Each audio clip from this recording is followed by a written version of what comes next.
سلام البنات، الوصفه ديال اليوم ان شاء الله غادي تكون هي الباستيتشو مع وصفه في الاخر ديال كيفيه اعداد البيشاميل.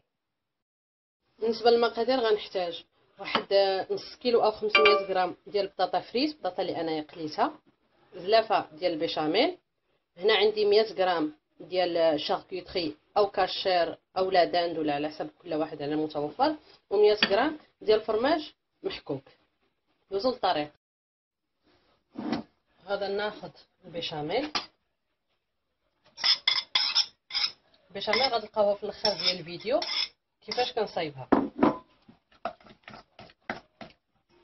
غادي نزيد عليها الشاركوتري، غادي نحركهم مزيان تيتخلطوا مع بعضياتهم.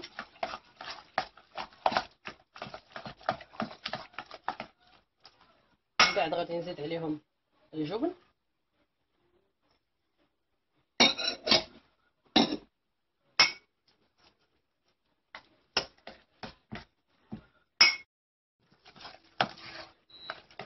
نخلطهم مزيان. دابا غادي نزيد عليهم البطاطس البطاطا فريز صافي، وغادي نحرك كلشي. ما غندير لا ملحه لا بزار، لان البطاطا فيها الملحه، لان البيشاميل فيها الملح والبزار، فانا وفرماج مالح، فانا ما غنحتاج حتى وحده فيها. وجنات بحال هادو وغادي نعمرهم. ممكن اننا نديروها في قالب كبير على حسب متوفر، على حسب كل واحد شنو بغا. انا غادي نديرو في هاد الطويجنات هادو، غادي نديرهم هكا وندخلهم للفرن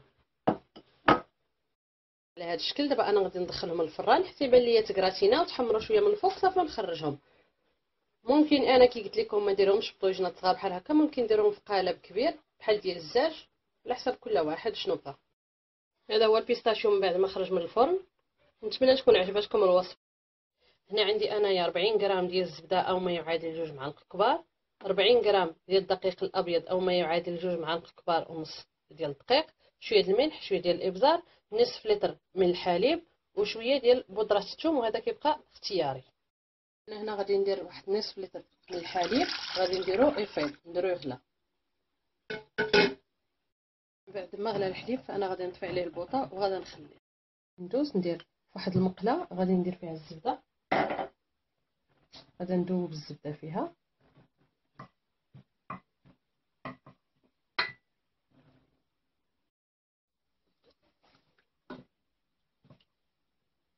دابا ملي دابت الزبده غادي نزيد عليها الدقيق.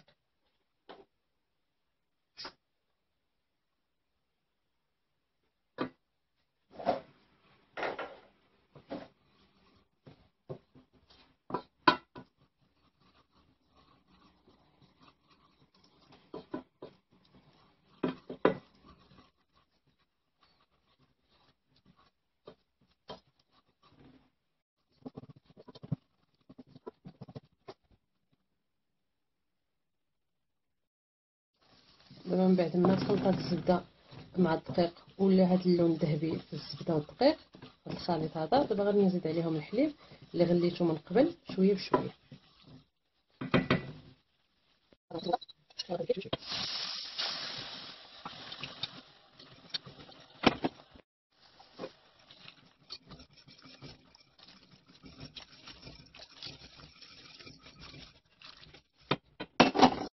كتقال البيشاميل غادي نزيد عليها الملح والابزار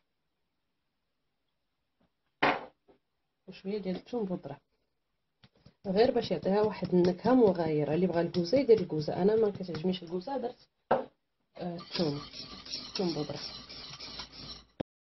ملي كتبان لينا البيشاميل بحال هكا كنديروها وكدير تتهبط على شكل خيط صافي، غادي نطفيو عليها نعرفوا بان البيشاميل ديالنا صافي راها وجدات. نتمنى تكون عجبتكم الوصفه، وما تنساوش من الاشتراك في القناه، والى اللقاء.